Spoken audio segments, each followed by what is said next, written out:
Asia cup में पाकिस्तान का मुकाबला। इंडिया आधा मैच खेल चुके हैं, पूरा एक मैच बाकी है जो कि संडे को होना है, 10 तारीख को होना है और एक रिजर्व डे भी मिल गया है कि अगर 10 तारीख को ये गेम नहीं होती, अगर संडे को पाकिस्तान इंडिया से नहीं खेल पाता, तो एसीसी ने एग्रीमेंट कर ली है कि हाँ भाई हम एक एक्स्ट्रा डे देंगे। लेकिन अगर उस एक्स्ट्रा डे पे भी ना हुआ तो फिर क्या होगा? इस सब पे और एशिया कप में अभी तक क्या कुछ हुआ उस पे बात करेंगे। मेरे साथ एक क्रिकेटिंग एक्सपर्ट बैठे हैं मेरे सामने, फरुख अब्बास। फरुख बताइए। Thank you Asfand. सबसे पहले तो आपने जिस तरह से बताया कि इंडिया और पाकिस्तान का मैच के लिए जो एक रिजर्व डे रखा गया है, वो इसीलिए रखा गया है कि जिस तरह से पिछले मैच में हुआ कि इंडिया और पाकिस्तान के बीच में जब हम बॉलिंग कर चुके और हमारी बैटिंग आनी थी, तो उससे हमारी बैटिंग से पहले बारिश ने बैटिंग ले ली हाँ। और फिर हमें पूरा इंतज़ार करना पड़ा काफ़ी देर, और उसके बाद जाके ये डिसाइड हुआ कि अब मज़ीद मैच नहीं खेला जा सकता। उसी बेस पे इंडिया को भी एक पॉइंट मिल गया और उसी एक पॉइंट को लेकर वो आगे सुपर अबे फोर्स नहीं में आ यार, चुके वो हैं। नेपाल में जो नेपाल के अगेंस्ट जो खेले उनके बॉलर्स वगैरह, सोचा तुम्हारी यार, नहीं, बहुत छक्के अच्छी छुड़ा दिए थे वो। उन्होंने बैटिंग तो बहुत अच्छी की, हाँ हाँ, लेकिन मतलब बॉलिंग जो इंडिया वाले ने नेपाल के अगेंस्ट की है, उसके बाद इंडियन शायकीन कुछ नाराज नाराज नजर अच्छा आ वो रहे थे खट्टे कुछ। खट्टे अंगूर टाइप वाली फीलिंग बहुत ज्यादा आ रही है इस एशिया कप में। उसकी कुछ वजूहात ये भी हैं कि एक तो 266 पे पूरी टीम आउट हो गई। अच्छा by the way, top wicket takers Pakistani है, इसमें कोई शक नहीं है कि Pakistani pace bowlers are all around the batsman of every team. वो जिस तरह से कहा जाता है ना कि पेस इज पेस यार, पेस इज तो पेस। वो इंडिया वाले और पेस को मजाक ये क्यों लोग उड़ाते हैं। फेस बिल्कुल नहीं कर सकते। एग्जैक्टली हाँ ऐसा ही हो रहा है। हाँ और अभी तक के अगर आंकड़े देखे जाएं, स्टैट्स देखे जाएं, तो हाँ। उसमें पाकिस्तानी बॉलर्स ही हमें टॉप पे नजर आते हैं। हारिस रऊफ 9 विकेट ले चुके हैं अभी तक 3 मैचेस में। हम्म। उसके बाद शाहीन अफरीदी और नसीम शाह दोनों ने 7-7 विकेट्स लिए हैं। तो यस। यूं देखा जाए तो पाकिस्तानी टीम ने अभी तक 3 मैचेस में, पाकिस्तानी टीम के जो फास्ट बॉलिंग डिपार्टमेंट है उसने 23 विकेट्स अभी तक लिए हैं, जो कि बड़ी एक कामयाबी है। एशिया की विकेट्स पे फास्ट बॉलर्स को इतनी जल्दी विकेट्स पहली नहीं बार हो मिलती। रहा है कि, और अच्छा ये 3 कंसेक्यूटिव मैचेस हुए हैं कि जिसमें सारी विकेटें गिरी हैं विदाउट कंप्लीटिंग 50 ओवर्स। जी, चाहे वो नेपाल के अगेंस्ट हो, चाहे वो इंडिया के अगेंस्ट हो, और चाहे वो बांग्लादेश के सुपर 4 में फिर बांग्लादेश के बांग्लादेश अगेंस्ट हो। और बांग्लादेश को तो यूं मतलब काफी सहमे से नजर आ रहे थे लाहौर की पिच पे। लेकिन दूसरी तरफ अगर देखा जाए, हाँ, बांग्लादेश की आपने बात की, तो अभी तक के जो टॉप बैटर्स हैं, उनमें से 3 में से 2 बांग्लादेश के, शांटो। नजमुल हसन शांटो हाँ। और अच्छा Mehidy Shanto by Hasan the way Miraz. नहीं खेले थे जब पाकिस्तान के अगेंस्ट मैच था। अभी तक की अगर बात की जाए तो उसमें जो टॉप 3 बैटर्स हैं, उनमें नजमुल हसन शांटो बांग्लादेश के और दूसरे पे बाबर आजम पाकिस्तान के। लेकिन तीसरे पे अगर देखा जाए तो फिर बांग्लादेश के बैट्समैन ही हैं। तो अच्छा, अभी तक की अगर बल्लेबाजी की बात की जाए, तो अभी तक एशिया कप में जो बैटिंग सबसे अच्छी चलती हुई नजर आ रही है, वो बांग्लादेश की आ रही है। मैच हो गया यानी संडे को, ये बताओ। ये बारिश ने फैसला करना है। अच्छा बारिश का फैसला अगर हम देखें तो अभी तक जितनी भी प्रेडिक्शंस आ रही हैं, जितनी भी वेदर फोरकास्ट आ रही हैं, वो कोई 85 से 90% रेन आ रहा है ऑन संडे। एंड आप ही मुझे बता रहे थे कि जो रिजर्व डे इन्होंने रखा हुआ है उसकी भी सेम ही सिचुएशन है। उसकी भी तकरीबन मिलती-जुलती सिचुएशन है। सबसे बड़ा रीज़न ये है, श्रीलंकन क्रिकेट बोर्ड भी, उनकी स्टेटमेंट हम देख चुके हैं कि वो उन्होंने बताया है एशियन क्रिकेट काउंसिल को कि हम कभी भी सितंबर के फर्स्ट वीक के बाद से अपने मैचेस नहीं शेड्यूल करते। हम्म। उसका रीज़न ये है कि श्रीलंका की चंद जो उसके पार्ट्स हैं, पालेकेले हो गया, कोलंबो हो गया, वहाँ पे मुसलसल बारिशें होती हैं और इतनी बारिश के बाद यकीनी तौर पे क्रिकेट के मुतासर होने का इम्कान रहता है।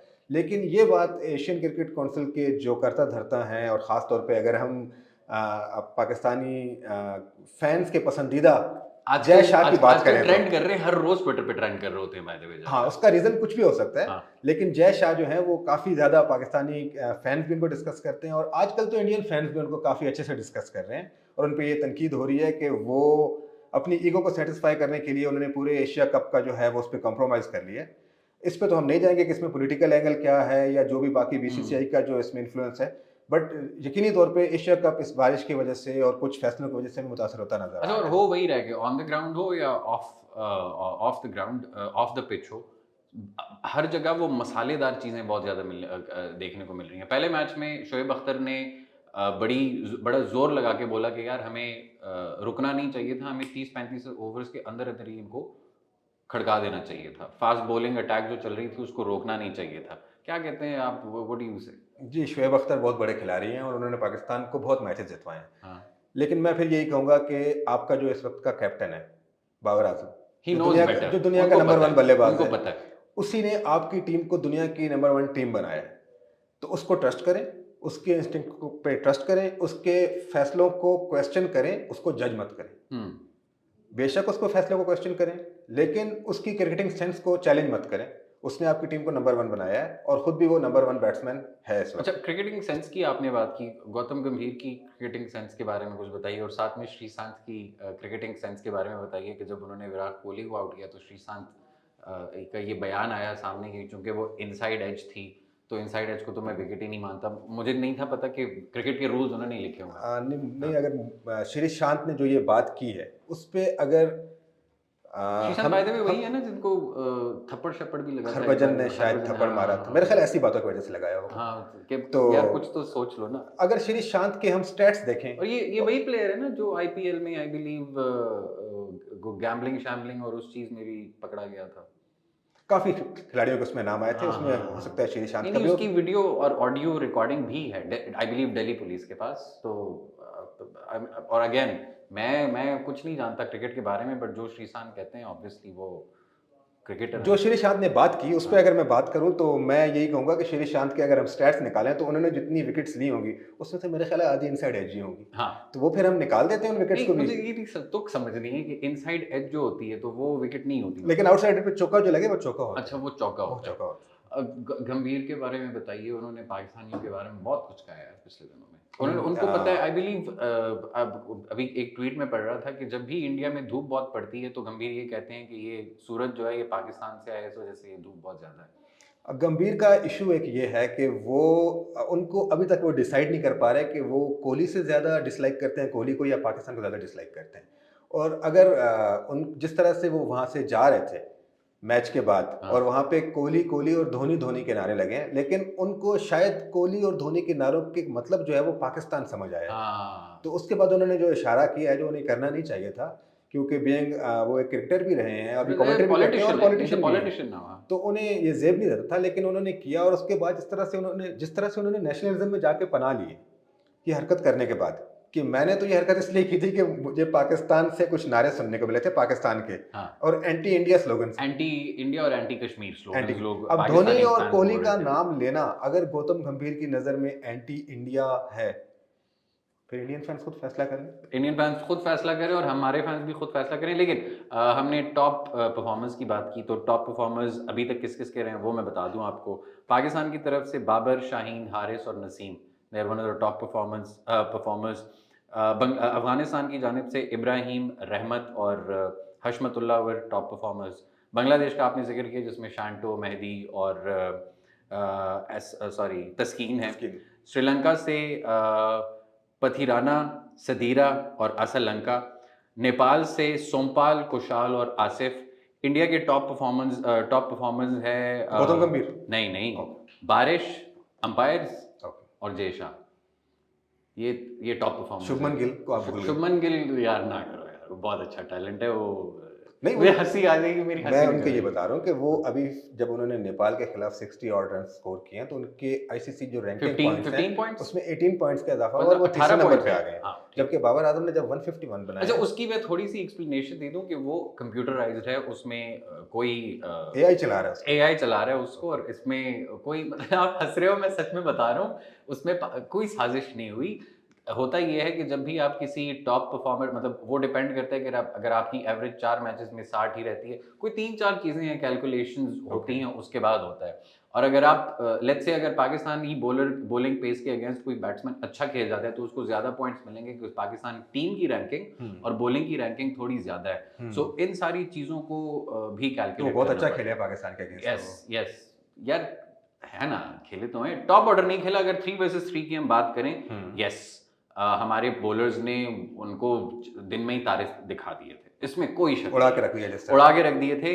जिस तरह हमने अभी भी बात की कि बाबर आजम ने जो डिसीजन लिया स्पिनर्स को इंट्रोड्यूस कराने का, उन्होंने फिर एक एक्सपेरिमेंट किया लाहौर में फ़हीम अशरफ को। राणा आता अच्छा है experiment। पांचवी विकेट अच्छा लेने, और ये एक्सपेरिमेंट अच्छा था। अच्छा, experiment। दोनों मैचेस की जो इंपॉर्टेंट चीज़ें वो देख लो, 4-4 विकेटें गिनी, उसके बाद पांचवी विकेट में पार्टनरशिप हुई, वेदर इट बी बांग्लादेश और इंडिया, दोनों साइड पे ये हुआ। और उसके बाद जब पांचवी विकेट लेने में ही प्रॉब्लम हो रही थी तो उसके लिए आपके फ़हीम राणा 5 साहब विकेट आए। के बाद बाकी विकेट्स फिर आपको आसानी से मिल बाकी गए। विकेट्स आपको आसानी से मिलते, तो वो पार्टनरशिप अब वो ऑप्शन है बाबर आजम के पास कि आज अगर संडे को अगर इंडिया के खिलाफ वो मैच फर्ज करें होता है, बारिश नहीं होती, विकेट भी देखेंगे वो। विकेट भी देखेंगे, और अगर एक्स्ट्रा बॉलर की जरूरत पड़ती है पेसर की, तो वो फहीम अशरफ अब वो स्पेस पूरी कर सकते हैं। I haven't seen him bat Faheem Ashraf in a while, और मुझे वो वाली फीलिंग नहीं आती जो अब्दुल रज़ाक से आती थी या किसी और या जॉक कैलिस से जो आती थी। वो मीडियम पेसिंग भी वो करते बड़ा थे टाइम और लगेगा, एग्जैक्टली बहुत बड़ा टाइम टाइम लगेगा। उसमें भी। Faheem Ashraf is still young, और दूसरा ये कि मैचेस तो ओडीआई खेलते नहीं है पाकिस्तान ने, टोटल अभी तक कोई 14 मैचेस खेले हैं आई बिलीव इस साल में, कम खेले हैं बहुत। कम खेलें, इससे भी कम खेलें। तो again they need time, but I think it was a wonderful decision to put Fahim Ashraf in. बिल्कुल फ़हीम अशरफ को टीम में शामिल करना, लॉर्ड ऑर्डर में शामिल करना एक अच्छा फैसला लॉर्ड है। फहीम, लॉर्ड फहीम, जी, जिस तरह से उनको राणा जी भी कहा राणा जाता जी है, भी कहा जाता है और लॉर्ड लॉर्ड फहीम। फ़हीम भी कहा देखो जाता 5वीं विकेट खुद आती है कि आओ, है। ऐसा ही है, बिल्कुल। बाकी आप जानते हैं। केएल राहुल प्रैक्टिस कर रहे हैं, 2 सेशन साल से दोबारा नहीं वापस खेले आ गए। International cricket bye the way. KL Rahul पिछले कोई 1.5-2 साल से he has not played international cricket, ODI की मैं बात कर रहा हूँ। आईपीएल में कभी चल जाते हैं, कभी नहीं चलते। पाकिस्तान के खिलाफ पिछली गेम्स में जो उनके साथ हुआ था, वो सबको याद है कि उनको समझ नहीं आ रही थी कि बॉल कहाँ से आ रही है और कहाँ जा मैं रही इंडिया है। के कुछ फैंस के कमेंट्स पढ़ रहा था, तो वो कह रहे थे कि केएल राहुल वापस आ रहा है तो पाकिस्तानी बॉलर जो हैं वो तैयार हो जाएं। बिल्कुल तैयार तो है। मुझे यही समझ आ रही थी कि वो ये कह रहे हैं कि पाकिस्तानी बॉलर्स इनकी विकेट लेने के लिए तैयार यार हो जाएं। नसीम, बाय द वे, बाकी सारी बातें अलग, लेकिन एक अंडररेटेड सी चीज नजर आती है नसीम शाह के अंदर मुझे। उसकी जो बॉल स्विंग हो रही थी पहले मैच में, मतलब वो रिजवान छलांगे लगा लगा के उस बॉल को पकड़ रहा था और नहीं पकड़ी जा रही थी वो बॉल। उस बेचारे को क्रैम्प्स हो जाते उस दिन। अगर पाकिस्तानी फैंस ने जैसन गिलेस्पी की बॉलिंग देखी हो 2003, एब्सोल्युटली। 4, 5, हाँ 6 के हाँ सालों में, हाँ। तो नसीम की बॉल जब पोस्ट विकेट्स के पास से गुजर के उफ, जाके लेट स्विंग हो रही थी, हाँ तो हाँ, उसमें वो झलक नजर आ रही थी थोड़ी। हो यार, वो एक रिदम था, एक डांस था वो, that was not normal and it was such a beautiful sight. मतलब मुझे देख के ना वो दिल से खुशी हो रही थी कि हाय हाय हाय, इतनी खुशी, इतनी अच्छी इतनी बॉलिंग, इतनी इतनी स्विंग। अच्छी बॉलिंग। अच्छा, एक चीज जो विक्रांत गुप्ता इंडिया के जर्नलिस्ट हैं, उन्होंने एक बहुत अच्छी बात की, उनको मैं सुन रहा था। 2 बातें उन्होंने की जो मुझे अच्छी लगी। एक, उन्होंने कहा कि जब फ्लड लाइट का मसला हुआ लाहौर में, तो वो कह रहे थे कि ऐसा ना हो कि अब पाकिस्तान जो है वो ये भी इंडिया पे डाल दे कि ये इंडिया की वजह से हुआ है। दूसरी जो उन्होंने अच्छी सच्ची में बात की वो ये थी कि पाकिस्तान को इस वक्त कोई नहीं रोक सकता। पाकिस्तान जब भी कॉन्फिडेंट होके आता है ना, पाकिस्तान को पता होता है कि हाँ भाई हम खड़का देंगे, फड़का देंगे ये वो, तब वहाँ पे प्रॉब्लम होती है। उन्होंने 2 बातें की और मैं दोनों बातों का जवाब दूंगा। सर, जो फ्लड लाइट की उन्होंने बात की, तो ऐसा इंडिया के मैचेस में भी हो चुका है, बिल्कुल ईडन हो चुका गार्डन में भी है, हो चुका है, आईपीएल में हो कहीं चुका पे है, भी हो जाता है, इंटरनेशनल आईपीएल में भी हो मैचेस जाता है। टेक्निकलिटीज पे नहीं टेक्निकल जाते, ग्लिचेस जो हैं वो आते रहते रहते हैं। हैं, बिल्कुल। उससे कोई ये साबित नहीं होता कि किसी के कोई इंतजामात अच्छे नहीं है, या जो चीज़ आपको नज़र आ रही है, अगर आप बारिश होने के सर, बावजूद मैचेस रखेंगे सर तो उनको वहाँ पे नजर नज़र आ आती रही है। है बॉल, क्या बात कर रहे हो यार? दूसरी बात उनको जो बॉलें नजर नहीं आ रही, क्या बात दूसरी कर रहे बात हो? जो उन्होंने की कि पाकिस्तान को कोई नहीं रोक सकता। पाकिस्तान को कोई नहीं रोक सकता सिवाय सिवाय बारिश के। पाकिस्तान, सिवाय बारिश के और पाकिस्तान के खुद।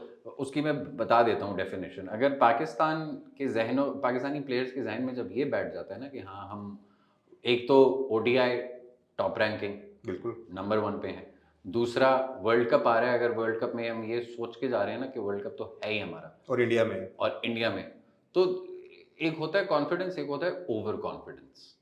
ओवर कॉन्फिडेंस मार देगा ये बॉयज जो हैं, लेकिन इन बॉयज को पता है कि कैसे खेलना है यार। वी मुझे हैव नॉट मुझे हैड अ टीम लाइक मुझे दिस। जो लगता है कि इन बॉयज को अपनी लाइन का पता है, बिल्कुल पता है हमने कौन सी लाइन क्रॉस नहीं करी। उनको, हर एक बंदे को, पाकिस्तानी टीम में हर एक बंदे को पता है कि भाई हमने, मेरा रोल क्या है, बिल्कुल। मैंने क्या करना है। हारिस रऊफ बेशक आपको चौके वौके लग सकते हैं क्योंकि पेस इतनी ज्यादा है, but at the end of the day उनको पता है कि मैंने विकेट लेनी है, और वही हमेशा पार्टनरशिप भी तोड़ के देते तोड़ हैं के जब देते हैं। कैप्टन को, जब टीम को विकेट की जरूरत होती है। और सबसे बड़ी बात कि आपके कैप्टन को पता है कि मैंने किस खिलाड़ी से कौन सा काम कब लेना है। यूटिलाइज करना है मैंने, कब किसको Exactly. खिलाना है मैंने। और अगेन वो एक्सपेरिमेंट की हमने बात की, तो अब ही हैज दैट ऑप्शन कि भाई एक्स्ट्रा स्पिनर खिलाना है या नहीं, बॉलर खिलाना है फास्ट या बिल्कुल। Medium pace. ऐसा ही है। आई बिलीव इंडिया और पाकिस्तान का तो होगा ही, लेकिन अगर फिर भी लेट्स से अगर ना हो पाए ये मैच, तो एक चीज़ और होगी कि पाकिस्तान क्वालिफाई कर जाएगा फाइनल के लिए, क्योंकि पाकिस्तान एक मैच ऑलरेडी बांग्लादेश से जीत चुका है।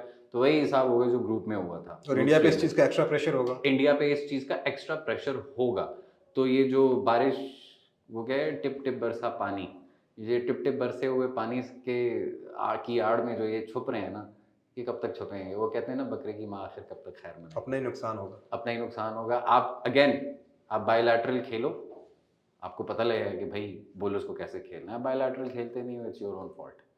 चले, हमें नहीं पता मैच होने वाला है या नहीं होने वाला, लेकिन पाकिस्तानी शायकीन और इंडियन शायकीन देखना चाहते हैं अपने अपने प्लेयर्स को ग्राउंड में परफॉर्म करते हुए। तो इट्स वेरी वेरी सैड। कुछ लोग तो ये भी बातें कर रहे हैं कि ये एशिया कप की हिस्ट्री में एक फ्लॉप एशिया कप गया है। तो again that's not our problem, हमारी वजह से कोई इशू नहीं हुआ। हमारे इनफैक्ट प्लेयर्स ने फटीग खाई है, वो ट्रैवल कर रहे हैं, कभी एग्जैक्टली। श्रीलंका जा रहे हैं, कभी पाकिस्तान आ रहे हैं, फिर वापस जा रहे हैं। तो ये फटीग भी हो रही है उनको, वो थक भी रहे हैं, but they are still performing outclassing everyone. So fingers crossed, उम्मीद है मैच हो। उम्मीद है।